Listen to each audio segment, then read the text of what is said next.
આજરોજ જામનગરની જે ઝૂલતી સમસ્યાઓ છે, રોજની સમસ્યા કહેવાય છે. જામનગરની જનતા જે સવારે ઉઠીને બહાર નીકળે ત્યારે પહેલો સામનો એને જામનગરના મુખ્ય માર્ગ અને રસ્તા ઉપર પડેલા ખાડાઓનો કરવો પડે છે.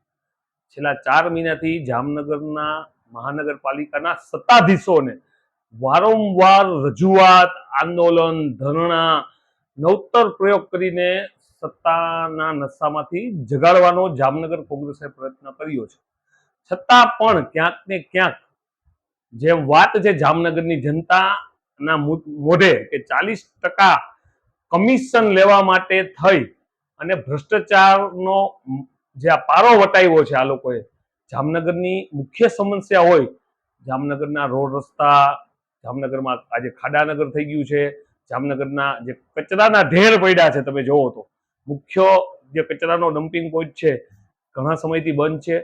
કમિશનરને પણ આ મુદ્દે ક્યાંક ને ક્યાંક જવાબ લખાવો ગાંધીનગરથી પણ તેડું આવ્યું હતું. ત્યારે વેલકમ કરવાના જે સ્થળ હોય અહીંયા કચરાના ઢગલા વેલકમ કરે છે.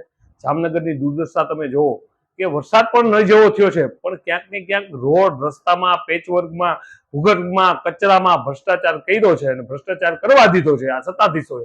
એટલે આ જામનગરની જનતા અસમયે પીડાય છે. થોડાક વરસાદ બાદ તમે જોવો છો તો અત્યંત રોગચાળો ફાટી નીકળ્યો છે. જામનગરના હોસ્પિટલમાં અત્યારે તમે જોવો તો પગ મૂકવાની જગ્યા નથી. Dengue, malaria. ત્યારે એક બાજુ ક્યાંય પણ સાચી દવાઓ જે ડીડીટી કહેવાય છે એનો ક્યાંય પણ દવાનો છંટકાવ કરવામાં આવતો નથી.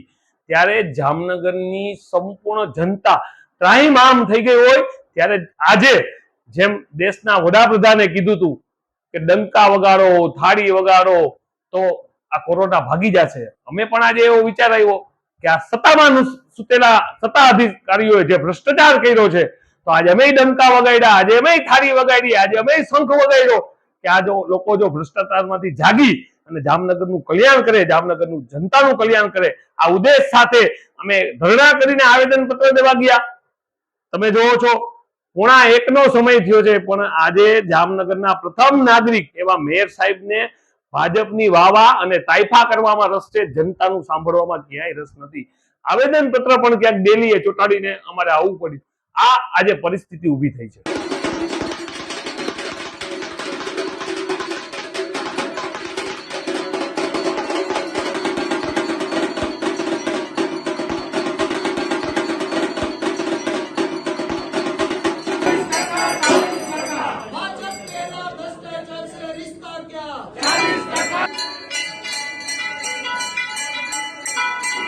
તમને પ્રજાએ શું કામ અહીંયા ચૂંટીને મોકલા છે ભાઈ? ઘરે બેસો ને.